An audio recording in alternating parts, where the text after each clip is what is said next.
হঠাৎ ঘুমের মধ্যে শুনতে পেল কে যেন তাকে ডাকছে।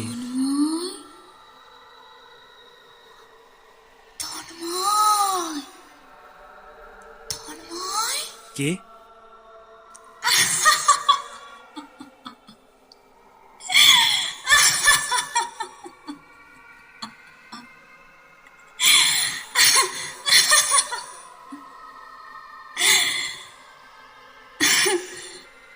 আমি সাথী।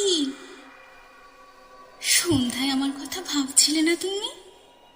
তাই তো দেখা করতে চলে এলাম। কিছু গল্প, কিছু বাস্তব, কিছু প্রেম, কিছু বন্ধুত্ব, এই সব নিয়ে সেজে উঠুক গল্প হলেও সত্যি। শুনতে থাকো গল্প হলেও সত্যি। নমস্কার, কেমন আছো সবাই? Welcome back to my channel. আপনারা শুনছেন গল্প হলেও সত্যি। প্রথমেই বলে রাখি, আজকের গল্প প্রাপ্তবয়স্কদের জন্য। আজকে আপনাদের শোনানো হবে একটি ভৌতিক গল্প, যেটা লিখেছে তনিমা রায়, বাড়ি বর্ধমান। এটি তার নিজের লেখা গল্প। তাকে অনেক ধন্যবাদ আমাদের গল্প পাঠানোর জন্য। আমাদের আজকের গল্প মধ্যরাতের সাথী। গল্প পাঠে আমি অর্ঘ্য, সঙ্গে রয়েছে রিয়া। শুরু হচ্ছে আজকের গল্প।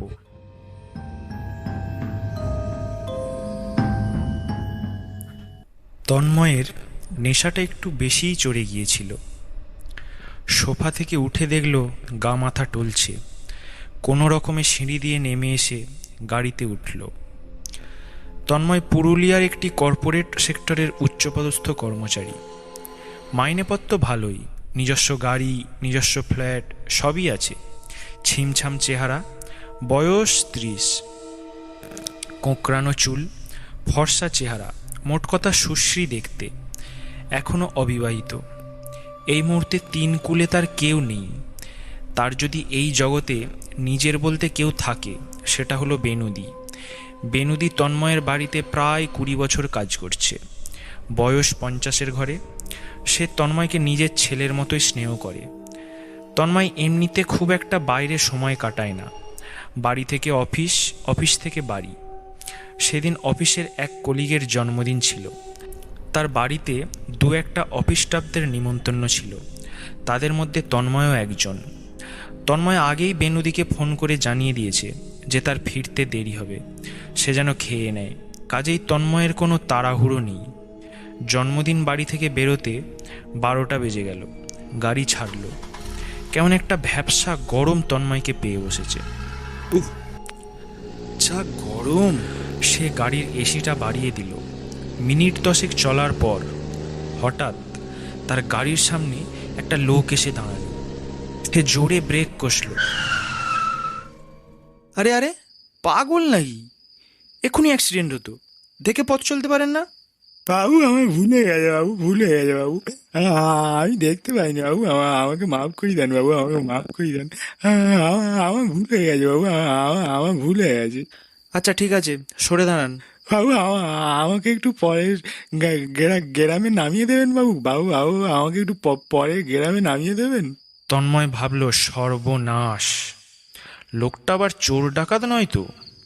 লোকটার পরনে একটা ছেঁড়া গেঞ্জি আর লুঙ্গি, মাথার চুল উস্কো খুস্কো, গাল ভর্তি দাড়ি। সে লোকটিকে জিজ্ঞাসা করল, আপনি এত রাতে একা এখানে কি করছেন? আমি চোর ডাকাত না না বাবু। আমি আমি এখান থেকে কিছু দূরে একটি বাড়িতে কাজ করি বাবু। আজ ওই বাড়ির মেয়ের জন্মদিন ছিল বাবু। তাই তাই বেরোতে একটু দেরি হয়ে গেছে বাবু। আমি চোর ডাকাত নই বাবু, আমি চোর ডাকাত নই। ঠিক আছে, উঠে আসুন। গাড়ি ছাড়ল। এখান থেকে কিছু দূর গিয়ে এই রাস্তাটা দুদিকে ভাগ হয়েছে। সোজা রাস্তা গেলে তন্ময়ের আরও ঘন্টা 2 টাইম লাগবে।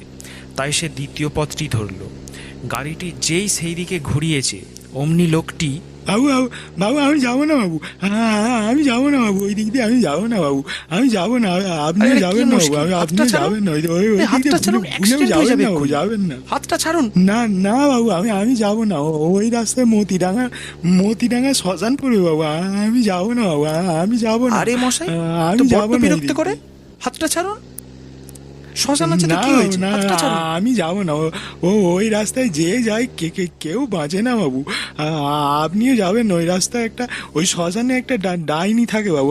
আমি যাব না, আমি যাব না বাবু, দিদি আমি যাব না, আমি যাব না, আমি যাব না। এবারে তন্ময় আরও রেগে গেল।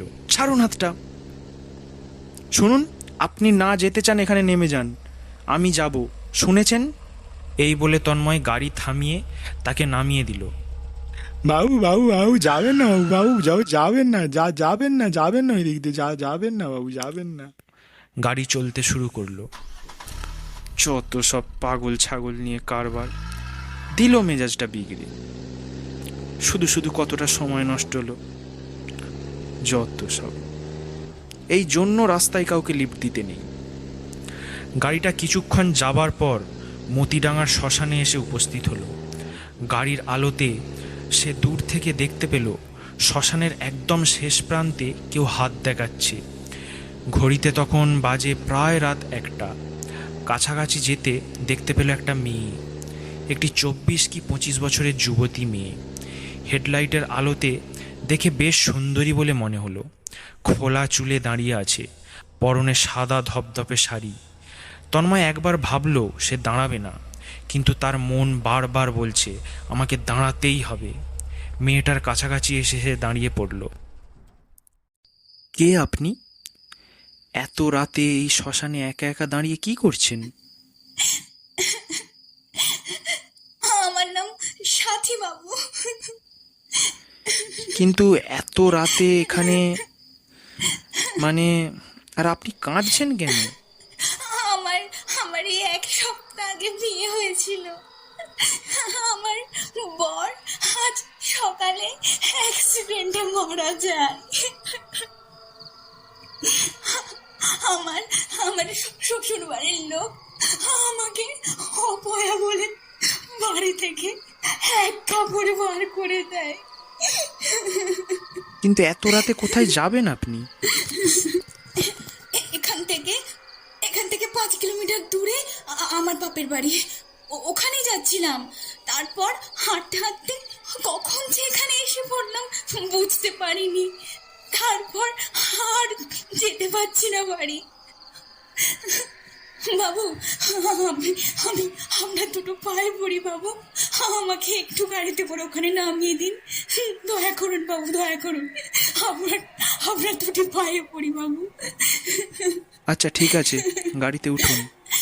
আপনাকে অসংখ্য ধন্যবাদ, অসংখ্য ধন্যবাদ আপনাকে বাবু, অসংখ্য ধন্যবাদ। দুজনে গাড়িতে উঠে বসলো। গাড়ি চলতে শুরু করলো। জল খাবেন? মেয়েটি মাথা নেড়ে হ্যাঁ বলল। তন্ময় জলের বোতলটা এগিয়ে দিল। মেয়েটি জল খেলো। তন্ময় মাঝে মাঝে মেয়েটির দিকে তাকাচ্ছে। মেয়েটির চোখ দুটির মধ্যে যেন একটা নেশা আছে। তন্ময় সেই চোখ দুটির দিকে দেখে কেমন একটা মোহর মধ্যে পড়ে গেছে। কতক্ষণ গাড়ি চলেছে খেয়াল নেই তন্ময়ের। তন্ময় যেন একটা ঘোরের মধ্যে গাড়ি চালাচ্ছে। এসে গেছি, এখানে এখানে এখানে নামিয়ে দিন আমাকে। মেয়েটির ডাকে তন্ময়ের ঘোর কাটল। তন্ময় গাড়িটা থামালো। এইখানে নামবেন? কিন্তু এখানে আশেপাশে কোনো লোকজন বা ঘরবাড়ি তো দেখছি না। আপনার বাপের বাড়ি কোথায়? ওই যে বটগাছ দিয়ে একটুখানি হেঁটে গেলেই। ঠিক আছে, যান। মেয়েটি গাড়ি থেকে নেমে তন্ময়ের দিকে ঘুরে একটু হেসে তন্ময়কে বলল, আপনি অনেক ভালো বাবু, আপনাকে আমার খুব ভালো লেগেছে। অনেক দিন মনে রাখবো আপনাকে। শেষের দুটো কথা যেন একটু বেশি জোর দিয়ে বলল। তারপর মেয়েটি অন্ধকারের দিকে আস্তে আস্তে যেতে লাগলো। তন্ময় সেই দিকে মন্ত্রমুগ্ধের মতো চেয়ে আছে। মেয়েটি অন্ধকারের মধ্যে হঠাৎ যেন কোথায় মিলিয়ে গেল। তন্ময় গাড়ি চালানো শুরু করলো। তার মাথার মধ্যে শেষের দুটি কথা বারবার আসছে। সে বাড়ি পৌঁছলো রাত প্রায় 2টো। বাড়ি পৌঁছে দুবার গাড়ির হর্ন বাজাতে বেনুদি উঠে এসে দরজা খুলল। কে? খোকা নাকি? এই তোর এত রাত্রি হলো কেন বলতো? বেনুদি তন্ময়কে খোকা বলে ডাকে। আর বলো না বেনুদি, রাস্তায় যা সব কাণ্ড ঘটল। তন্ময় একে একে সব ঘটনা বলল। সব শুনে বেনুদি একটু রেগে গিয়ে বলল, তোকে এতবার না বলেছি একা বাড়ি ফিরলে রাতে কাউকে গাড়িতে তুলবি না। আচ্ছা বাবা, ভুল হয়ে গেছে। তুমি খেয়েছো? হ্যাঁ হ্যাঁ, খেয়েছি খেয়েছি। অনেক রাত হয়ে গেছে, তুই এখন মুখ হাত ধুয়ে তাড়াতাড়ি শুয়ে পড়। সেই রাতে আর কিছু ঘটল না। তন্ময় তাড়াতাড়ি হাত মুখ ধুয়ে শুয়ে পড়ল। পরের দিন সকালে তন্ময়ের ঘুম ভাঙতে একটু দেরি হয়ে গেল। বেনুদি, তাড়াতাড়ি খাবার দাও, দেরি হয়ে গেছে, অফিস যেতে হবে। হ্যাঁ বাবা, একটু বস একটু বস, এক্ষুনি আসছি, একটু বস। একটু পরে বেনুদি খাবার আনলে তাড়াতাড়ি খাওয়া দাওয়া শেষ করে তন্ময় অফিসে চলে গেল। অফিসে গিয়েই রেখার সঙ্গে দেখা। এই যে স্যার, গুড মর্নিং। আমি তো ভাবলাম আজ হয়তো তোমার দেখাই পাওয়া যাবে না। রেখা তন্ময়ের সঙ্গে একই অফিসে কাজ করে। রেখাও কাল রাতে ওই অফিস কলিগের জন্মদিন বাড়িতে গিয়েছিল। তন্ময়কে রেখার ভালো লাগে। Good morning. কেন দেখা পাবে না এরকমটা ভাবার কারণ? কাল যা কলা পর্যন্ত ট্রি করলে। টুকটাক কথা বলার পর সবাই অফিসের কাজে চলে গেল। তন্ময় সন্ধ্যা 7টা নাগাদ অফিস থেকে বাড়ি ফেরে। সেদিনও তাই করলো। অফিস থেকে বাড়ি ফিরে নিজের রুমে বসে একটা সিগারেট ধরালো। সিগারেট খেতে খেতে তন্ময় আগের দিনের ঘটনাটা ভাবতে লাগলো। কি দারুণ চোখ তার, আর হ্যাঁ, তার সেই বলে যাওয়া শেষ কথাগুলো। আরে খোকা, তাড়াতাড়ি খাবি আয়, 9:30 বাজে, তাড়াতাড়ি আয় তাড়াতাড়ি আয়। বেনুদির গলার আওয়াজে তার ভাবনায় ছেদ পড়ল। সে যেন একটা ঘোরের মধ্যে ছিল। বসে বসে এতটা সময় কেটে গেছে সে বুঝতেই পারেনি। উঠে গিয়ে সে তাড়াতাড়ি খাবার খেলো। আজ তার খুব ক্লান্ত লাগছে। অন্যদিন খাবার খাওয়ার পর সে একটা সিগারেট খেয়ে একটু পায়চারি করে, তারপর ঘুমোতে যায়। কিন্তু আজ সে খেয়ে দিয়ে উঠেই শুয়ে পড়ল। কতক্ষণ ঘুমিয়েছে জানে না। হঠাৎ ঘুমের মধ্যে শুনতে পেল কে যেন তাকে ডাকছে। তন্ময়, তন্ময়, তন্ময়। কে?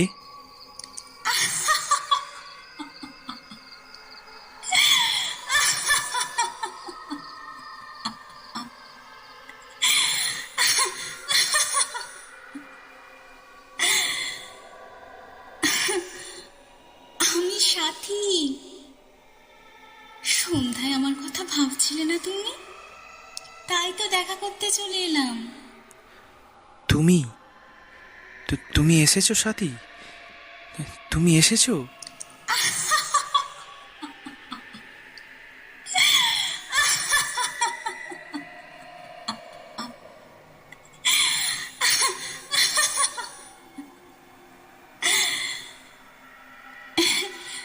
তুমি ডাকলে আর আমি না এসে পারি?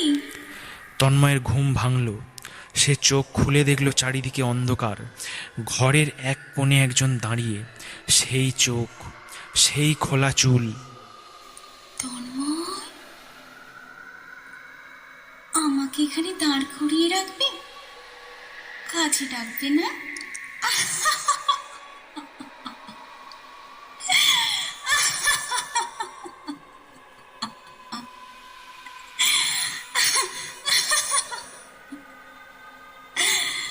কাছে যাব না আমি?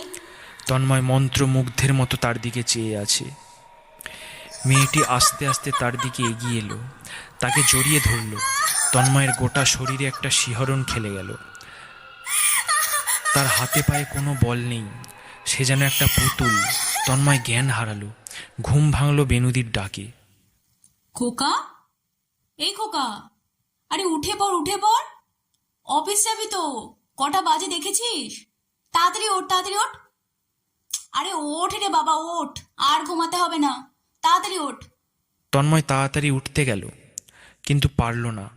মনে হচ্ছে কেউ তার মাথায় কিছু দিয়ে আঘাত করেছে। গা হাতে ভীষণ ব্যথা। সে চারিদিকে সাথীকে খুঁজতে লাগলো, কিন্তু সাথীর কোনো চিহ্ন পেল না। সে ভাবল আজ অফিস যাবে না, শরীরটা খারাপ। সেই মতো সে অফিসে ফোন করে জানিয়ে দিল। বেনুদিকেও বলল সে আজ অফিস যাবে না। সে বিছানা ছেড়ে উঠল না। সে রাতে সব ঘটনা ভাবতে লাগলো। সারাক্ষণ তার মাথার মধ্যে সাথীর কথা ভাবতে লাগলো। দুপুরে স্নান করতে যাওয়ার সময় বেনুদি লক্ষ্য করল তন্ময়ের বুকের ওপর একটা নখের আঁচড়ের দাগ। এই দাঁড়া দাঁড়া, তোর ওই বুকের কিসের দাগ? এই দাগটা কোত্থেকে এলো? কিরে, আরে বল। কই, আমি জানি না তো। তন্ময় নিজেই লক্ষ্য করেনি এতক্ষণ, সে এবার লক্ষ্য করল। সে অবাক হয়ে গেল। সে মনে মনে ভাবল, তাহলে কি রাতের ঘটনা? সেদিন দুপুরে তন্ময় বেশি কিছু খাবার খেলো না। রাতের বেলা কিছু না খেয়েই শুয়ে পড়ল, কিন্তু ঘুমালো না। প্রায় রাত 1টা। হঠাৎ শুনতে পেল,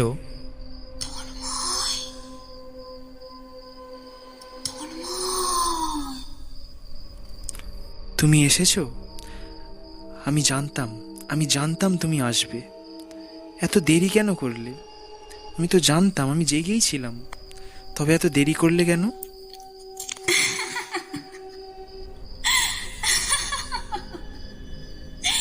কি করব বলো, আমি যে মাঝরাতের ছায়া, মাঝরাত ছাড়া আসতে পারি না তো।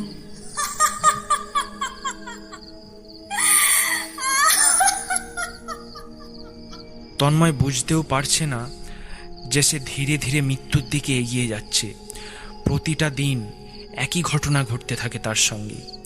এইভাবে 15টা দিন কেটে গেল। এর মধ্যে সে একদিনও অফিস যায়নি, অফিসের কারো ফোনও তোলেনি। যত দিন যাচ্ছে তার শারীরিক অবস্থা আরও খারাপ হচ্ছে। খাওয়া দাওয়া প্রায় নেই বললেই চলে। চুল দাড়ি ভর্তি হয়ে গেছে, কারোর সঙ্গে কথা নেই, বাইরেও বেরোয়নি এই কদিন। সারাদিন মুখে শুধু একটাই কথা, তুমি কখন আসবে সাথী? কখন আসবে? তুমি কখন আসবে সাথী? কখন কখন আর কতক্ষণ অপেক্ষা করাবে আমাকে? তন্ময় কেমন একটা খিটখিটে হয়ে গেছে। সেদিন সকালে, খোকারে, তোর কি হয়েছে? আমাকে বল না বাবা, তোর কি হয়েছে? কি রে, বল। এই কদিন তুই কিচ্ছু খাচ্ছিস না, কি খারাপ অবস্থা করেছিস শরীরের, দেখেছিস? কি হয়েছে আমাকে বল, আমাকে বল, তুই কি হয়েছে পুরোটা বল। এইভাবে চুপ করে থাকিস না, বল। আহ বেনুদি, বিরক্ত করো না। বাবারে, তুই 2 দিন ধরে কিচ্ছু খাসনি, তোর পছন্দের খাবারই করে এনেছি। কিছু একটা মুখে দে না রে, কিছু একটা মুখে দে। বিরক্ত করো না তো বেনুদি। আমাকে যেতেই হবে, ও অপেক্ষা করছে আমার জন্য। আমাকে যেতেই হবে, আমার খাবার সময় নেই এখন, আমাকে যেতেই হবে, যেতেই হবে আমাকে। বেনুদি আর কিছু বলে না, কাঁদতে শুরু করে দেয়। এদিকে অফিস না যাওয়ার কারণে রেখা চিন্তায় পড়ে যায়। সে এর মধ্যে অনেকবার ফোন করেছে তন্ময়কে, একবারও তার ফোন ধরেনি। শেষে সে বেনুদিকে ফোন করে সব কিছু শোনে। বুধবার সকালে রেখা তন্ময়ের বাড়িতে হাজির হলো। দরজায় নক করতে বেনুদি এসে দরজা খুলল। আপনি কে? আমি রেখা। ও আচ্ছা আচ্ছা, ভেতরে আসুন, ভেতরে আসুন। তন্ময় কোথায়? ও ও তোর ঘরে। খুব একটা দরকার না হলেও বেরোয় না, দেখো বেরোতে চায় কিনা। ওকে যদি একটু বাইরে ঘুরিয়ে আনতে পারো খুব ভালো হয়। ছেলেটার যে কি হবে কিছুই বুঝতে পারছি না। রেখা তন্ময়ের রুমের দিকে গেল। দরজা খুলে দেখল সে বিছানায় শুয়ে আছে, জানালা সব বন্ধ। রুমের ভেতরে সব লণ্ডভণ্ড। মনে হয় এই 15 দিন বিছানাটা পর্যন্ত গোছায়নি। রেখা একটা জানালা খুলতে যেতেই তন্ময় তাড়াতাড়ি উঠে গিয়ে বাধা দিল। না না না না না না না, একদম খুলবে না, একদম খুলবে না। জানালা খুললেই ও পালিয়ে যাবে, সাথী পালিয়ে যাবে। একদম খুলবে না, না না, একদম একদম খুলবে না জানালা, একদম খুলবে না। তুমি যাও যাও যাও যাও যাও যাও আমার ঘর থেকে, একদম জানালা খুলবে না। রেখা তন্ময়কে দেখে চিনতেই পারল না।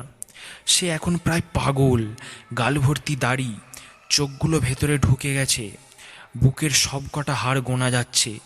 এ কি সেই তন্ময় যে অফিসে যেত? সে আরও দেখল তন্ময়ের বুকে অসংখ্য আঁচড়ের দাগ। তন্ময়, এ কি অবস্থা করেছো নিজে? তুমি কত পরিষ্কার পরিচ্ছন্ন থাকতে। চলো আজ আমরা একটু বেরিয়ে আসি। না না না না না, আমি কোথাও যাব না, কোথাও কোথাও কোথাও যাব না, আমি কোথাও যাব না। চলে যাও, চলে যাও এক্ষুনি। আমি কোথাও যাব না। আমি চলে গেলেই ও চলে যাবে, ও আর আসবে না। না, আমি যাব না কোথাও তোমার সঙ্গে। চলে যাও, চলে যাও শান্ত বলছি এখান হও থেকে। তন্ময়, কে চলে যাবে? কেউ যাবে না, এখানে কেউ নেই। না না না না, বললাম তো যাব না, আমি কোথাও যাব না ওকে ছেড়ে। আমি তো, তুমি চলে যাও, তুমি চলে যাও এক্ষুনি, এক্ষুনি চলে যাও তুমি, আমি যাব না। তন্ময় এক প্রকার রেখাকে ধাক্কা দিয়ে সরিয়ে দিল। রেখা তবুও এক প্রকার জোর করে তাকে বাইরে বার করলো। আজ 16 দিন পর তন্ময় বাইরে বেরোলো।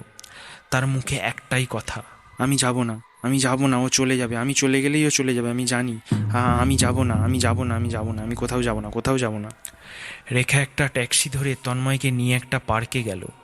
সে একটা ফাঁকা জায়গা দেখে তন্ময়কে নিয়ে বসলো। রেখা তার পাশে আছে, কিন্তু সে বিষয়ে তার কোনো হুঁশ নেই। সে মনে মনে বিড়বিড় করেই যাচ্ছে, আমি বাড়ি যাব, ও অপেক্ষা করছে। আমি বাড়ি যাব, আমি বাড়ি যাব, অপেক্ষা করছে, অপেক্ষা করে আছে আমার জন্য, অনেকক্ষণ এসেছে, আমি বাড়ি যাব। কিছুক্ষণ পর রেখা দেখল একটি বয়স্ক লোক তার দিকে এগিয়ে আসছে। এই যে মা, একটু এদিকে শুনবে? রেখা উঠে ওনার সামনে গেলেন। বলুন। উনি আপনার কি হয় জানি না, কিন্তু আমার মনে হয় ওনার সামনে বড় বিপদ। আমি দূর থেকে দেখেই তো তোমার কাছে এলাম। কিন্তু আপনি কে? আর ওর বিপদ কি কোনোভাবে আটকানো যায় না? এই তাবিজটা রাখো মা, এটা ওর হাতে পরিয়ে দিও। শনিবারের মধ্যে ওর সব বিপদ কেটে যাবে। রবিবার তুমি আমার সঙ্গে দেখা করো, তখন সব বলবো। এই বলে ভদ্রলোক চলে গেলেন। রেখা গিয়ে তন্ময়ের হাতে তাবিজটা বেঁধে দিল। কিছুক্ষণ পরে সে তন্ময়কে বাড়ি দিয়ে এলো। সেদিন সন্ধ্যাবেলা সে বেনুদিকে ডাকলো। ও বেনুদি, বলি কটা বাজে, খাবার দেবে তো নাকি? খুব খিদে পেয়েছে। বেনুদি দৌড়ে এলো। আজ কতদিন পর খোকা খাবার চেয়েছে। সে পেট ভরে খাবার খেলো। সেদিন রাতেও তাড়াতাড়ি শুয়ে পড়ল। ঠিক রাত 1টার সময় তন্ময় শুনতে পেল কেউ যেন খুব আস্তে আস্তে কাঁদছে আর বলছে, ডাকবে না আমাকে তন্ময়? হ্যাঁ, আমাকে ছুঁয়ে দেখবে না? ডাকো না, ডাকো, হ্যাঁ আমাকে ডাকো না। সেই আওয়াজ তন্ময়ের সহ্য হচ্ছিল না। সে কানে চাপা দিল।